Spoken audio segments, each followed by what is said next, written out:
La dérivée. Qu'est-ce qu'une dérivée? On se place dans le contexte du mouvement de l'homme-canon dans un jeu de foire, étudié dans un référentiel terrestre galiléen. L'homme-canon est modélisé par un boulet.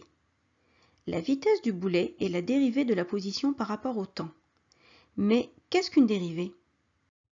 Le pointage des positions occupées par la balle, modélisant le boulet, permet d'obtenir la trajectoire de l'homme-canon. L'étude du mouvement sur cette trajectoire permet de mettre en évidence deux phases dans le mouvement. Un mouvement ralenti quand l'homme progresse vers le haut et un mouvement accéléré quand il redescend. Intéressons-nous à la notion de vitesse de l'homme-canon entre les positions M1 et M16. La vitesse moyenne a pour expression M1 M16 divisé par delta T, c'est-à-dire M1 M16 divisé par T16 moins T1. Cette vitesse est la vitesse qu'aurait l'homme-canon s'il allait de M1 à M16 en mouvement rectiligne à vitesse constante, ce qui n'est pas le cas puisque la vitesse diminue d'abord puis augmente sur la trajectoire parabolique. On peut se demander quelle est la limite de validité de cette vitesse moyenne. La limite de la vitesse moyenne apparaît lorsque la durée du parcours tend vers 0. Donc, la limite de la vitesse moyenne lorsque delta t tend vers 0 est aussi la limite lorsque delta t tend vers 0 de M1 M16 divisé par delta t. Et ceci est vrai quand les points sont les plus proches possibles. Cette vitesse s'appelle la vitesse à t donné. Dans ce cas, les points sont confondus en S et le segment est tangent à la trajectoire en S. Pour obtenir la vitesse instantanée du mobile en S, travaillons sur le graphe de la position verticale, encore appelée altitude, en fonction du temps. Le mobile est en M1 à l'instant t avec la position Y. Il arrive en M16 à l'instant t plus delta t, où il aura la position y plus delta y, delta y étant la variation d'altitude. Au cours de la montée, delta y augmente, puis diminue. En effet, le mobile revient à la même altitude.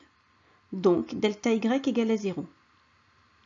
Écrivons maintenant l'expression de la vitesse instantanée. Vt est égal à la limite lorsque delta t tend vers 0 de la vitesse moyenne, c'est aussi la limite lorsque delta t tend vers 0 de M1 M16, divisé par delta t, qui s'écrit en fonction de la position, la limite lorsque delta t tend vers 0 de y plus delta y moins y, divisé par t plus delta t moins t. Cette expression est analogue à celle employée en mathématiques pour définir le nombre dérivé. On peut simplifier l'expression précédente par limite lorsque delta t tend vers 0 de delta y divisé par delta t. Et ceci se note dy sur dt. Et c'est aussi la vitesse à l'instant t selon l'altitude y. La valeur de la vitesse peut alors se déterminer si l'on exploite la tangente.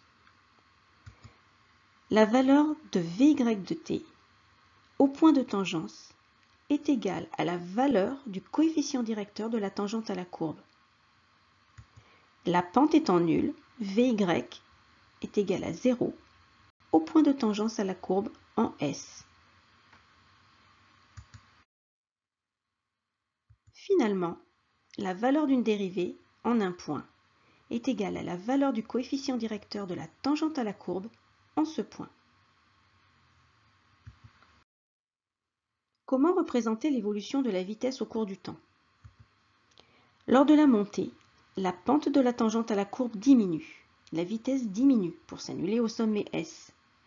Puis, lors de la descente, la pente de la tangente à la courbe augmente, mais elle est négative. La vitesse augmente dans les valeurs négatives.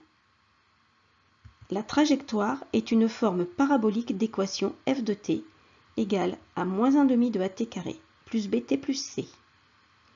La vitesse, quant à elle, qui est la dérivée de la position par rapport au temps, est une fonction de la forme affine d'équation f de t égale à moins at plus b.